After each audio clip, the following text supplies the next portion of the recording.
The Rap Roundtable is here. Lunch hour, another edition, another rendition, another installment of the vaunted lunch hour. It's your boy Jarv alongside the Rap Snob. What up, what up? Macy and Dini are on the clock. Make sure y'all hit that like button, run the comments up, hit the subscribe option. I know a few people were upset with us earlier in the week, you know what I mean? But it's okay. You know, we have certain conversations, and like I always tell y'all, you're gonna like some of these conversations, and you're gonna dislike some of the conversations. That's just how it's gonna go. But anyway, before you guys ask and y'all run into the chat or the comment section, we know Dirk made news. He's, in a bad situation for doing a bad thing. But we will cover that on Mondays live. We're not Macito is going to be the person carrying that story. So make sure y'all pull up Monday so we can break down. Plus, more information to come out over the weekend about Dirk. This is the early stages of the Dirk thing, but by Monday we'll kind of have a good idea of what's going on. So we'd rather do our due diligence and get it right on Monday. But anyways, to sit a rap style, what's the word, family? How you feeling? I'm chilling, man. Ready to run. Let's go. Let's go. What you want to talk about? Yo, so the Rap Roundtable on Monday, we did our usual live, and we talked about Kendrick Lamar linking up at Harper's Bazaar for an interview where he does a sit down with SZA. Yeah. I would say 3/4 of the table initial reaction was, yo, what's he doing over there? You know what I mean? Like, why is he not on a hip hop platform? The Kendrick Lamar fans are like, nah, bro. Like, you got to see the bigger picture. You tried to show us the bigger picture while also hoping that he was on a hip hop platform as well. Yeah. Then in the coming days afterwards, we see people like Academics. We see people like Adam 22. We see people like quietly but co-signing it, Elliott Wilson, saying, "Oh, why is he not on the route? What's Harper's Bazaar?" And I immediately recalled. I'm like, I don't ever want to be on the same side of an Academics and an Adam 22, and it made me sit down and have to do the knowledge. Like, was I bugging on Monday for being so emotional about him not being on a rap platform? And if Academics and Adam 22 was saying it, then I got to be wrong, son. So like, that's just how I'm feeling. I feel a little crunchy. So help us steer the ship. Listen, get us back focused. Two things can be true simultaneously. You know what I mean? We can ask for somebody of the stature and of the the lofty the lofty view that we have of him, somebody of his stature, to use that power and use his notoriety to come on a hip hop platform and tell his story on there and continue to cultivate the culture. You know what I mean? We can ask of that, but we can also understand that sometimes an artist has grown to a certain stature where they want to see what other platforms there are out there, what other audiences there are out there. A lot of people were saying, and I thought about this, and I think it's kind of spot on, that he wants to appeal a little bit more to the female audience. You know what I mean? When we talk about certain artists, when we talk about Drake's, when we talk about like Futures, when we talk about Nicki Minaj's and other female artists, like the female demographic, right? The woman demographic. I don't want to offend nobody. Sometimes women get upset when we call them females, but you know what I mean. Women are they're a major part of the audience. You know what I mean. And maybe Kendrick Lamar has felt that like he has not paid enough attention to that side of the audience. You know what I mean. Maybe since like he did Loyalty with Rihanna. You know what I mean. And that was quite a while ago, you know what I mean? And Harper's Bazaar is a women's magazine. I did say that I might have misspoke a little bit. I did say I wasn't familiar with Harper's Bazaar. I surely didn't mean that I'd never heard of it. I had heard about of the magazine by its title, but I wasn't privy to what the focus of that said magazine was, right? Come to find out, it's a woman's fashion magazine, right? And so yeah, I could see it. You know what I mean? Get interviewed by SZA. You know what I mean? One of the biggest women stars, also part of TDE. You know what I mean? Talk about getting in touch with female energies. I get it. I see the bigger picture. I do see the bigger picture. You know what I mean? I definitely also had to recoil a little bit when I saw he was really he was crashing out crazy. And Adam 22, I never want to be on the same side as Adam 22 on anything. You know what I mean? And so, it caused me just like you, it caused me to sit back and look back and take a bigger scope of the landscape and see what Kendrick Lamar is actually doing here, man. And you look for me, Kendrick Lamar has he's built up all the grace in the world. You know what I mean? Like I could simultaneously say, hey, I wish this could have been on a platform closer to the culture, but also I know that Kendrick Lamar's moves are always super calculated. He's always thinking 4, 5, 6 steps ahead. We don't know what's coming next after this, but this is just one move in what's going to end up being a rollout for the next album. And so I think he's built up enough grace to where we can say, hey, all right, we're not crazy about this move, but what's the next move, right? Let's see what you're going to do next. Fair enough. And that's, people think that we were quick to defend Kendrick. Well, in reality, we weren't defending him. We were all like, yo, like, what's up? Like, Dini went a little too far to the left. I wish he was here now so we could talk to him, but I know he's doing his job and whatnot. But it's just like, I don't know. I think because it kind of speaks to what Punch said, and we'll get into that in the next segment, that I feel kind of like ultra protective of rap and hip hop platforms because it's still important. You want to see the top rapper sit down with the top rap platform and give that sit down and give some insight and things of that nature. So it's like my initial reaction is always going to be like to defend rap, but I also know that he's a megastar. And with that, right. I think you talked about it on Monday. He's going to do the random interview with platforms that might not necessarily be hip hop. I think he was like when the rock star does the random sit down with the random platform, talking about random things, et cetera, et cetera. Yeah. So, I mean, I get it, and it's like, it's more about not being on the wrong side of history. The Rap Roundtable doesn't ever want to be on the side of history with Adam 22 and fucking academics, for better or worse. Because it's like you got to be able to see the nuance in it. Everybody doesn't do things because we want them to or whatever the case. But it's just like, me personally, the pragmatic thinker that I am, like, biggest rap beef of all time, #1 rap song in the country for mad long, for the song of the year, essentially. Yeah. What are you doing over there? I'll be honest, that was my thought.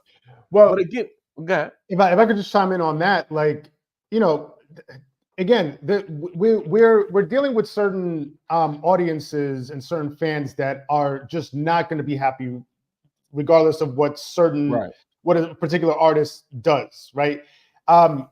This same segment of audience that is complaining and angry that he went to Harper's Bazaar instead of a hip hop platform, like, what are you doing over there? Would be the same audience that had he sat down with a hip hop platform and dissected the beef and talked about nothing but the battle, they would have been like, oh, there he goes, he's dragging it again. You know what I mean? He can't talk about anything other than Drake. Why is Drake's name in his mouth so much? You know what I mean? Play the gotcha game. Yeah, you know what I mean? Like, oh, the only reason he's popping is because of Drake. That segment of audience, that's what they would have done. If he would have sat down with a hip hop platform and actually talked about the aftermath of the beef and dissected it, right? So these certain people, they're never going to be happy. It's just always for certain people is going to be hate no matter what. So you know what I mean? We got to leave them to their own devices. That's a fact. And I mean, speaking of, everybody's pulling in now. Again, the Monday show, we're going to catch up on all the latest news. I see a couple of cats in the chat talking about the Shea Noir album. This is just a quick check-in because we had a few things to talk about. We didn't want to wait till Monday to talk about what Punch said, because what Punch said is a direct response to the reaction of the Kendrick interview. But Monday, we're going to talk about the Shea album. We're going to talk about everything with Young Durk and everything else, Lil Durk, and everything else that comes about over the weekend. But yeah, so it's like when that happens, it's like, yo, what is he doing over there? And I think too, the culture got wrapped up in that clickbait scenario where let's throw a couple of quotes out on the socials, and people are like, what the fuck is this? These are the first things we're hearing after that. Get in touch with your feminine side and what not like us means. We heard the song, Kendrick. We know what not like us means. Like, Yeah. what is this response to what you're saying to this? Like, to me, not like us is the most black and white Kendrick Lamar song ever. There's a lot of gray area when it comes to Kenny music, but it was pretty clear. So with that messaging that he said it was in the interview, getting in touch with the feminist side, people are like, oh nah, like this is not what we signed up for coming out of this. So with that being said, it's just like it creates a situation where people get defensive. Then we want our scribes, our being rap scribes, to come in and ask the tough questions, the hard-hitting questions, and really lock in. And we got caught up in that. And you know what? We was wrong. We should have allowed him some grace because this man does have an album coming out. He does have a Super Bowl performance coming out. Yeah. I mean, the NBA opening night rolled out, and that song we've been waiting for the whole version of was the soundtrack for the opening night of the NBA season. So clearly there's a bigger picture at play here. And shame on us for not seeing we always tell niggas to look at the bigger picture. And we in here fanning the flames. Shame on me. I'm gonna take my loss. You know what I'm saying? I'm gonna take the L because I be getting mad at Charlie in the chat all the time for not seeing the bigger picture. And I'm out here fanning the flame when this nigga he's bigger than rap right now. If you give it exclusive singles to the NBA, what the hell? I've never seen that in rap before. Off a snippet. That's crazy. Right. You know what I mean? That's wild. Yeah, no, like this is the thing. Like, we know Kendrick Lamar, and this is what I said, you know, prior to the whole battle unfolding. He is of such a strategic mind that a lot of times a lot of us are not going to see exactly what he sees, what he's pictured out, what he's mapped out in his head. So certain moves we might not get it. You know what I mean? But prior to the battle, I was like, I'm telling you, if Kendrick Lamar places his chess pieces precisely where they have to go, he's gonna come out victorious. He's gonna pull off the checkmate on Aubrey, and that's exactly what he did, right? Right. And so with this, again, I think we should have the same sort of line of thinking and line of reasoning where, all right, maybe this one particular move on its own, just focusing on it, doesn't fully make sense to us, or we might not see, you know, what he's seeing moving forward, but it's one part of a much larger play moving forward for the rollout, the Super Bowl, everything. You know what I mean? And you know what? 2-3's made a good point, and he was talking about Drake doing an interview with I forget her name now because she's disappeared out of the space almost as fast as she showed up. And I think a part of at least my reaction, Bobby? The white girl, Bobby yes, Waltoff, whatever. We felt the same way about Drake sitting down. And matter of fact, we felt the same way about anybody in the culture sitting down with Bobby. And I think a lot of that, Kendrick caught some of the residuals from that. It's like, here we go again, another rapper going on a random platform and talking to people who don't necessarily care about rap. I think people have to understand that when it comes to rap, even though we are the quote #1 genre in the world, we are very much protective and defensive with certain things happening. And I think, some people felt the same way. You know what I mean? I think Kenny caught some of that. Like, stop, don't go over there, come over here. But then our reaction as a culture leads to, and I want to pull a tweet up, Punch putting a tweet out there that you know, he kind of shits on us, man.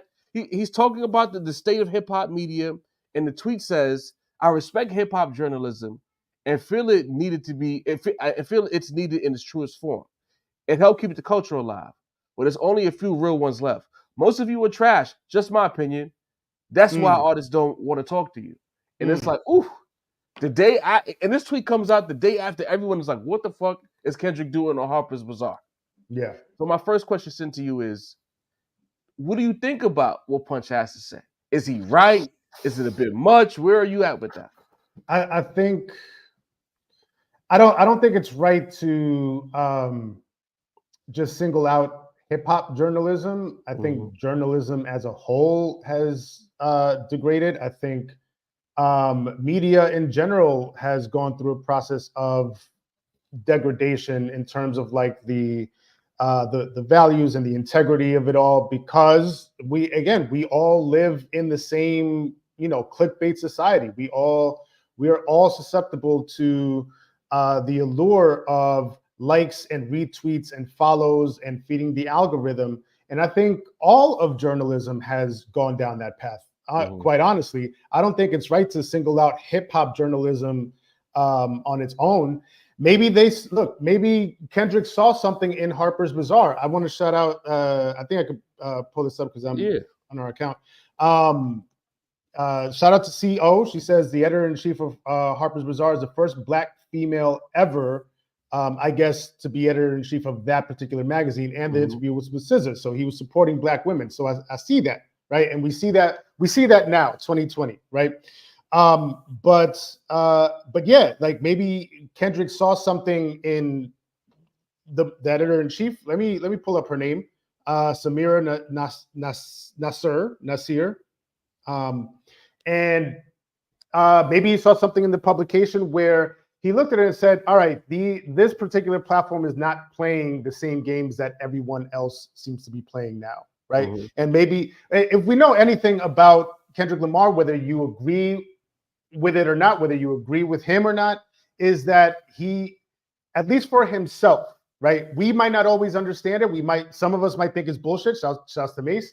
But he has to make moves based on his value system and his sense of integrity, right? And it's deep. Every move that he makes has to be like deeply personal to him, like it feels like, right? And so maybe he just saw something in the new editor-in-chief and that particular platform where they're not as trash. They're not playing these algorithm games that everybody else is playing. Let me go over there, right? Because that's what he aligns with. Let's call it what it is. If you got a sister, the first editor-in-chief, and it's SZA doing an interview, it could just be as simple. And again, this is something that I was blind to on Monday. He probably was just putting on. You know, your homie get a job. It could be as simple as that. Your homie get a job. He the only Black dude there. Yo, just come through, show me some support. He's selling a product, whatever. And you support your man. Because again, I worked in the library. I worked on the floor with periodicals once upon a time. When I seen the Harper's Bazaar magazines, I always likened it to white people. So when I saw that was part of my reaction, not knowing at the time that there was a Black woman as the editor-in-chief. So it's like it's all making sense now, where it's like he's sitting down and he's giving SZA, look, this as an editor-in-chief getting this guy to do a sit down, and you got SZA as part of it. That's a big look for the editor-in-chief because she got a job to do as well. So he's just putting on. But back to what you were saying about Punch.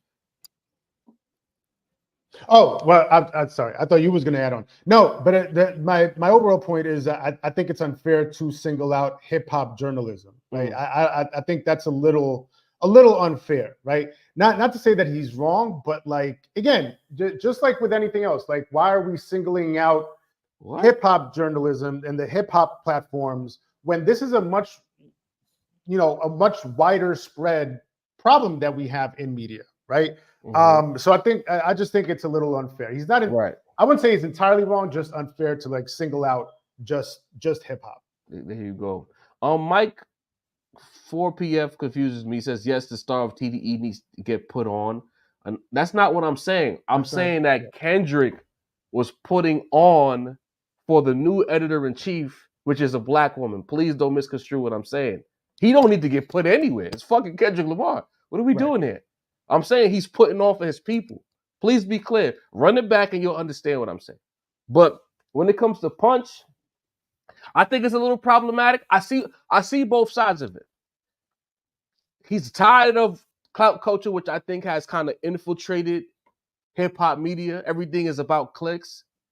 But at the same time, I feel like that's a situation where have a little meeting with the powers that be behind the scenes. I'm always tired of us putting our business on blast for everybody to see it. And that's the issue that I have. You coming out on Tuesday morning and just calling out the journalists. I know he wasn't talking to us because it was a very direct statement that he made. Yeah. And you wonder why artists don't want to talk to you. We're not in a position to talk to those artists. So immediately I'm like, he's not talking to us. He's talking to probably Elliot and them niggas. He's probably talking to Joe Budden and them niggas. Yeah. Fucking academics, et cetera, et cetera.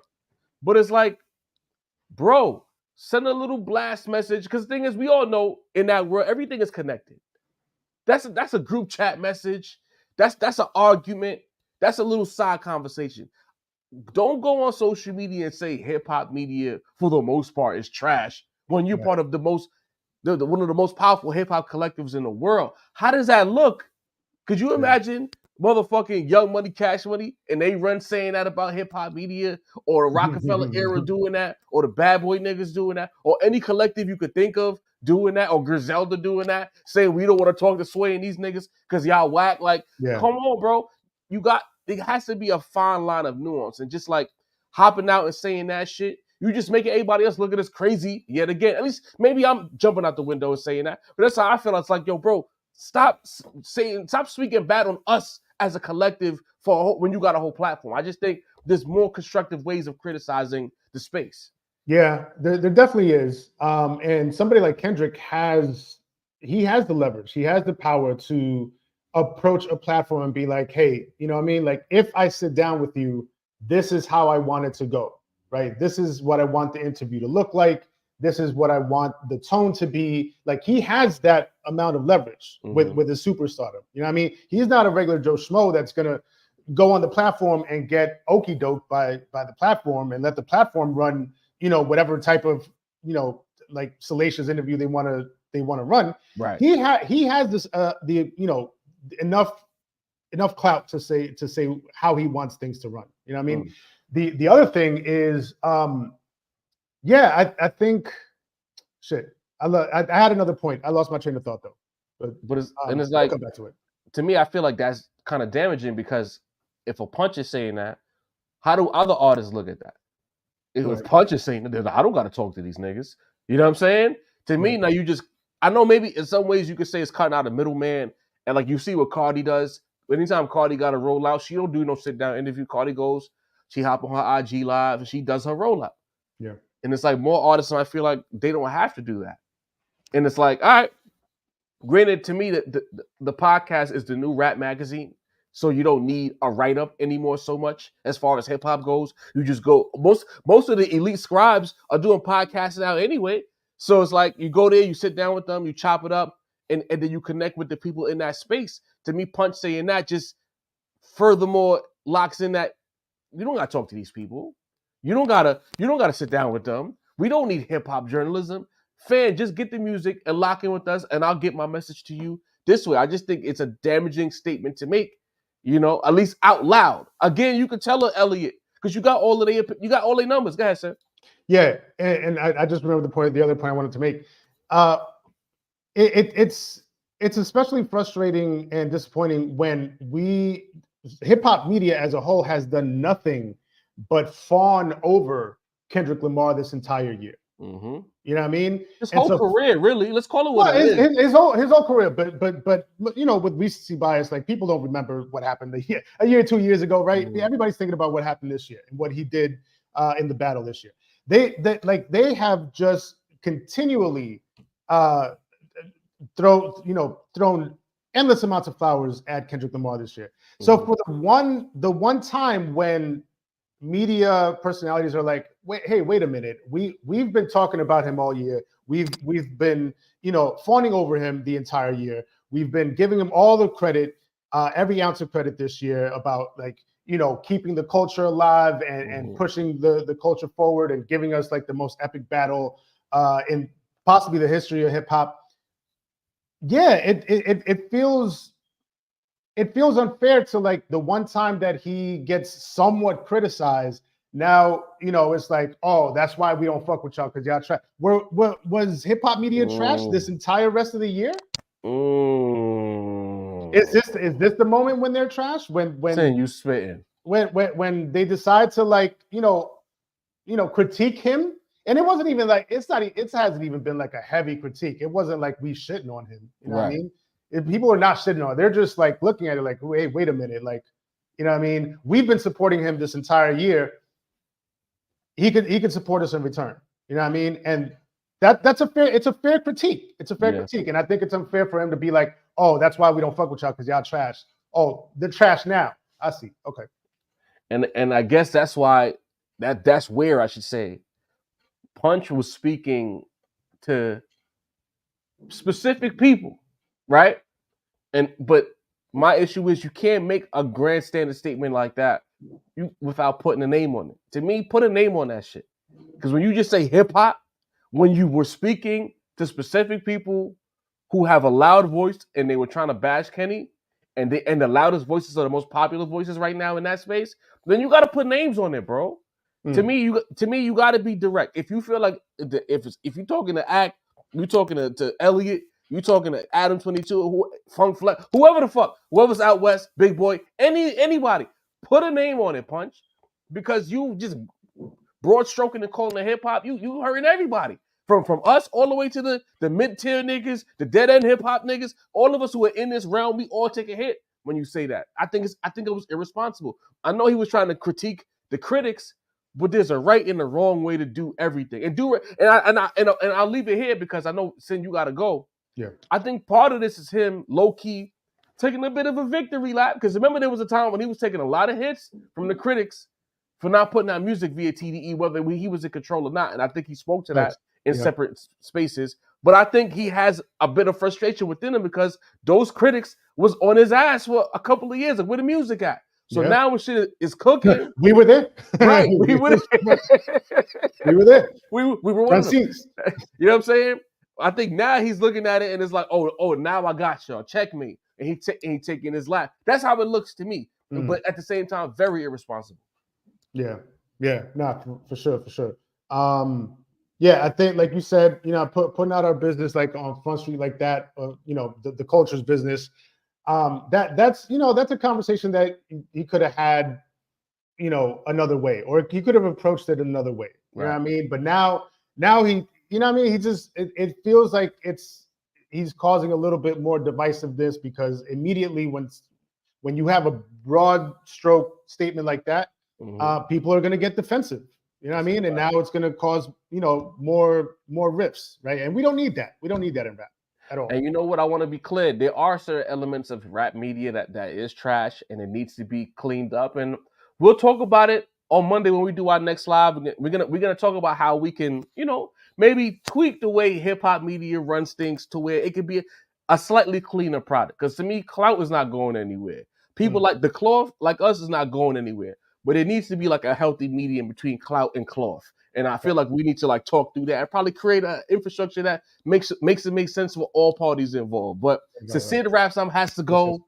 Yeah. I gotta go. This is the quick check-in with the lunch hour. Everyone's 326 in the chat right now. On your way out, if you haven't by now, hit that like button on the way out. If you haven't by now, hit the subscribe option, and we'll talk to you guys on Monday. Peace. Yes.